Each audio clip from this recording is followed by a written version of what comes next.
What's going on, guys? Welcome back to the channel, Lone Wolf 902. Today we're going to be taking a look at another Thrunite product. This is the T2 flashlight, and it is a very interesting light. So I also have with me for this review the T1 flashlight for size comparison, and we're going to talk a bit about this and what they changed from the T1 to the T2. So let's get right into it. Open up the box, and first I gotta say, it's only a cardboard box, but these are excellent. These are just, I love the packaging on Thrunite boxes. I really do. It's a nice thick cardboard, very sturdy. Love it.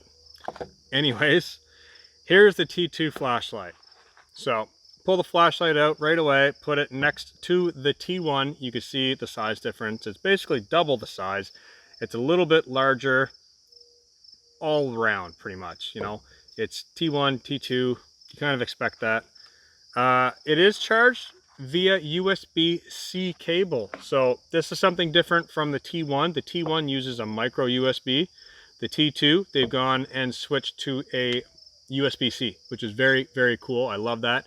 This is a very, very common plug for many smartphones nowadays and a lot of other devices. So awesome upgrade on that, USB-C. We've got some literature. We've got a bag full of goodies. And we got a sheath this time. The T1 did not come with a little sheath, little flashlight holster. The T2 does come with one. All right, so let's have a look at what is inside of this bag. So, just like the T1 flag, got a mosquito. Just like the T1 flashlight, right here, it also comes with 2 spare O-rings. So that's for the flashlight for its watertight seal. It also has a spare rubber flap door. So this is for the charging door right here. You open this up and that gives you access to the charging port. It has a spare little rubber door, which is really handy. Awesome. The bag is garbage. And then it has a strap. So this is a wrist strap. It has a little plastic slider. Put your arm in, tighten that up, just like a camera, really. And then you go ahead and snake that through the little hole on the side of the flashlight. And it's basically a lanyard, so if you're out paddling your kayak or you're out doing stuff at camp and you drop the light, it's not going to fall in the water, or you're not going to lose it if it's turned off. If it's turned on, it's going to be really easy to find this guy because this is bright. But if you are, like I said, if you're out kayaking or canoeing in the dark or you're fishing and you do happen to slip and drop it, it's not going to go in the water. It'll be secured to your wrist. So I always suggest using these. I really do. I have it off the light now because I'm reviewing it, showing it.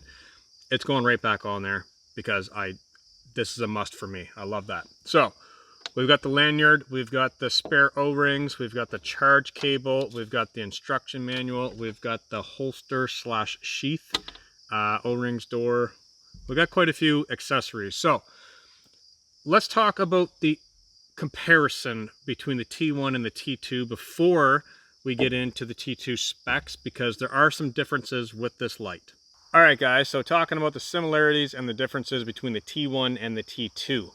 Size being the first noticeable difference, okay? Doesn't stop there.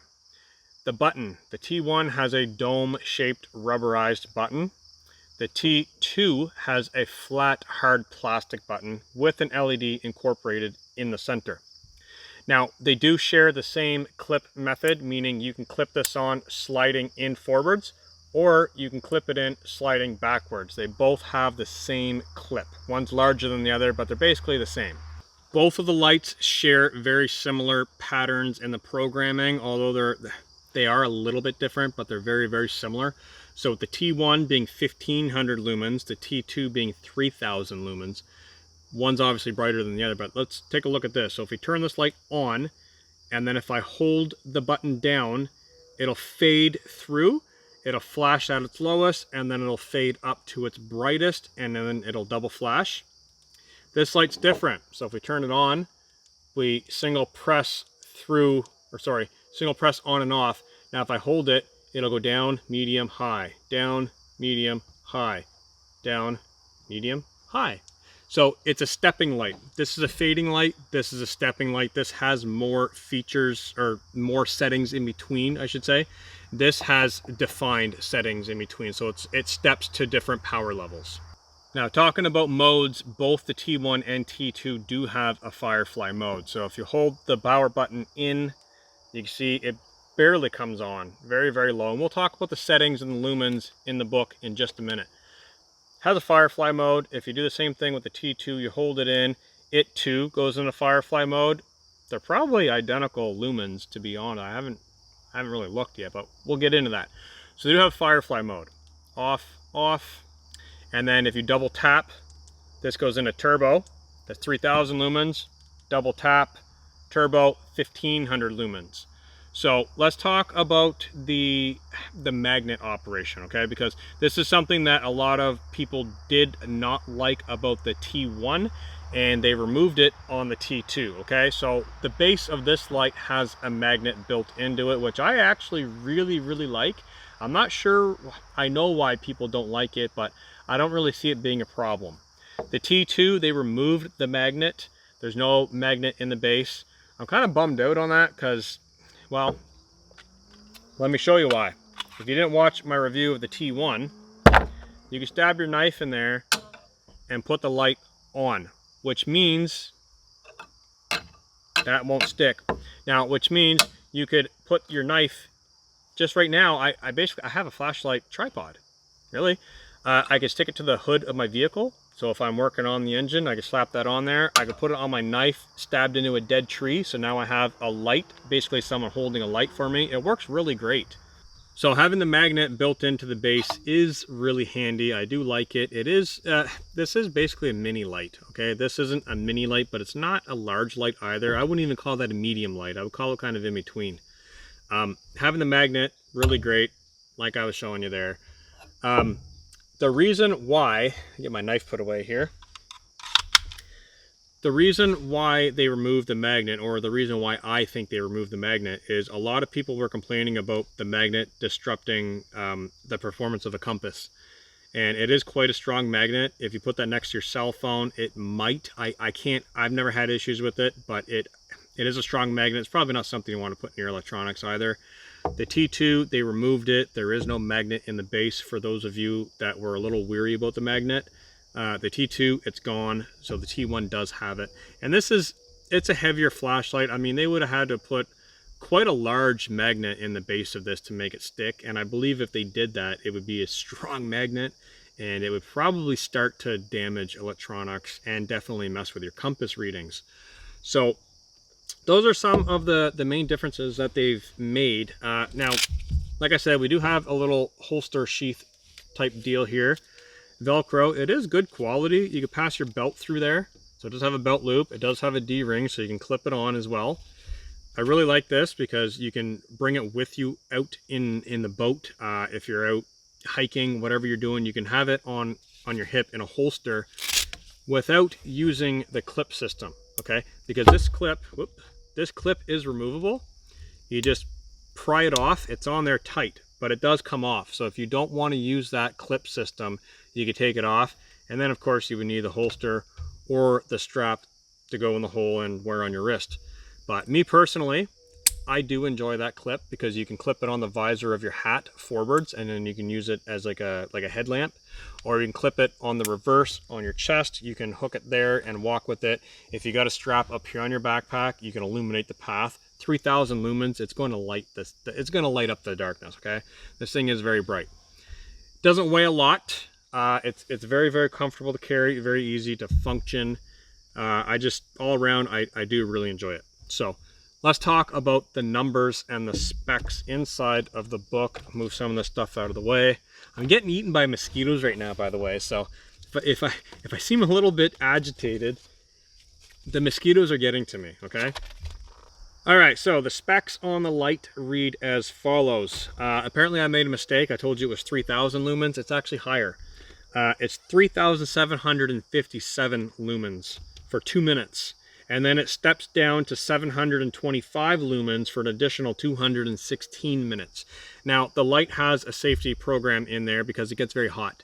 So after 2 minutes, it will step down to a lower lumen to protect itself. At high, it does 1712 lumens for 3 minutes, and then it'll step down to 732 lumens for 223 minutes. Medium is 366 lumens for 7.5 hours. Another mosquito. Low is 30 lumens for 77 hours. Firefly mode is 0.3 lumens for 69 days. That right there is Firefly mode. 69 days. Now, it doesn't look bright right now. It actually is. At nighttime, you can hold, I mean, I could, even right now, I can, it's illuminating the paper. Now, when you're complete pitch blackout and you're inside your tent, this actually lights up the tent. Very easy, and it's easy on the eyes. 69 days. Strobe mode, 1450 lumens for 5 hours. Very, very cool. Very handy light. Now, let's talk about the distance of the beam. It goes a maximum of 158 meters through the settings. It doesn't give me a distance at each setting. It just generically says 158 meters maximum travel. The intensity is 6,300 CD max. Impact resistant of 1.5 meters. And waterproof is IPX-8, 2 meters. Not bad. Not bad at all. Now, the flashing LED, let's talk about that. So, if it flashes red, you have 1 to 10% power. If it's solid red, 11 to 20% power. And if it's blue, it's 21 to 100. Okay? So, right now, it's solid blue. Light came on. It's solid blue. Cycle down through those modes. Hold. That's the lowest, medium, high, low. So, it's blue. That tells me that I'm in between 21% and 100%. Now, the light does have a lockout mode, okay? So if you turn the light on, that's the low, off. Low, fast click, off. Turn it on, and if you hold it, it'll go through the modes, low, medium, high. Double click to turbo, that's bright. Now, if you hold it and go into Firefly mode, and then if you hold it again, it'll lock itself out. So now when I click the button, it flashes red. The camera picks that up. It'll flash red every time you press it, and the light won't come on. That's lockout mode. So if you accidentally press it while it's in the holster, in your backpack, wherever, it's not going to turn on. To get out of that mode, to unlock it, you hold the button in, it'll go Firefly, and then you can turn it off, and then on, off, or on, and cycle through the modes. Okay?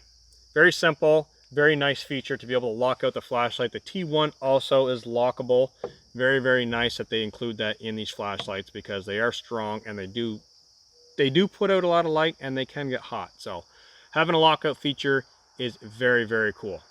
All right, so the weight of the flashlight is 87 grams. I did find that in the paperwork. The dimensions are 112 millimeters by 30.5 millimeters by 26 millimeters. The working voltage is 2.7 volts to 8.4 volts. And it is a XHP70 LED. And the battery on this thing, the battery is quite impressive as well. I'm not seeing, okay, here it is. Thrunite 21,700 battery. Let's take it out and have a look at it really quick before we get into the night shot, because I am losing light really quickly and I want to show you guys how bright this is. So it is a 21,700 3.6 volt battery, 5,000 milliamp hours. Pretty awesome battery. That's where the weight is really. The flashlight weighs next to nothing. The battery is where the weight is. So that's what it's running for a battery. If you guys have similar lights, the batteries may be compatible. So you could bring a second battery as a backup. And it threads back on, and that's where the O-ring goes, by the way. When you thread that off, you can put the O-ring on there. If it happens to break or it falls out, you can replace it. So that's all I got for the paper there, all the literature. Like I said, I am losing light, so I'm going to go ahead and pack all this stuff away, and we're going to roll into the night shot. I'm going to go through all the settings and show you the intensities of it once it gets really dark out, and then we're going to wrap up the review, and I'll catch you guys in the next video from there. So let's wait a few minutes, and I'm going to wait a few minutes, I should say. You guys will have to wait 2 seconds, and we'll get into the night shots. All right, guys, so here we are with the night test of the Thrunite T2 flashlight. I'm on a different light right now, so what I'm going to do is I'm going to shut that light off. I'm going to replace that light with the Thrunite T2, and I'm going to put it on turbo mode first. I'm going to come back to my little burn barrel that I got here in my backyard, show you guys the lumens, show you guys the throw, and then I'm going to go through the settings, lowest to medium to high, and then turbo again. Okay, so let's start off with turbo. Okay guys, here we are on the Thrunite T2. We're on turbo mode right now. I'm about 40-50 feet back from it. You can see the light goes back quite far. It is kind of a semi-throw and a semi-spot pattern with this light. Being a small light, that's really good to have. You can spot, you can throw with a tiny light. You don't have to carry more than one. So I'm going to go back a little ways. Probably take about 10 or 15 paces back, large paces. So you can see the light throws quite far. This is on turbo, its highest setting. I'm going to come back up to the light. It does light up quite a bit actually. I can see everything, and it's not blinding looking into the light either. So now what I'm going to do is I'm going to cycle through out of turbo first. I'm going to go to the lowest setting, medium setting, and then to the highest setting without turbo. So let's have a look at that. Alright guys, so here we are at the lowest setting. I don't know if you can pick me up in the camera right now. I do have a helper going to cycle through the functions on the flashlight, so I'm going to stay put in one frame. Alright, so this is the lowest setting. Let's go up one more setting. If you hold that button in real quick. That's the next setting up. So a little bit brighter, a little bit more visible kind of aspects to the light. It does throw a little farther, and we can see a little bit more in front as well. So let's go to the next setting up. That's the next setting right there. So you do have to cycle down through the settings if you go back on the button. So we went through low, medium, now we're on high. Okay, so very bright. It is starting to kind of attack my eyeballs. If someone came at me with that light, I wouldn't be able to see a whole lot. It does throw quite far. We do have a lot of visibility. Double click the turbo real quick. So now we're on turbo. A little bit of a difference. Not a huge lumen difference from high to turbo, but it's definitely a difference. So let's shut the light off completely. And then we'll do a really quick double click the turbo. So there it is, turbo, you can see. Now shut the light off. And now let's hold the button in and cycle through low, medium, high, and just hold the button in. So here you guys can see we're fluctuating between low, medium, and high. It's probably hard on the eyes in the camera, but you can see the differences really quick. Low, medium, high, low, medium, high. So we'll go ahead and shut that off completely, and then double tap the button for turbo. Now we're back on turbo. So pretty basic flashlight. There is a lockout mode and there is a firefly mode as well, like I showed you in the daytime video. The firefly mode is not going to light up anything from this distance. It's great for reading, great for doing dexterity things up close. But this being turbo, it'll run, it lights up a ton of room. It's great for hiking, backpacking. Like I said, you're in your tent, you need to light things up. You're working on your vehicle on the trail. Whatever you got to do, the light is insanely bright. Okay, for a real small light, really good. So that's a Thrunite T2. If you guys have any questions, drop it down in the comment section as always. I'll do my best to answer it. And I'm going to peace out, and I'll catch you guys in the next video.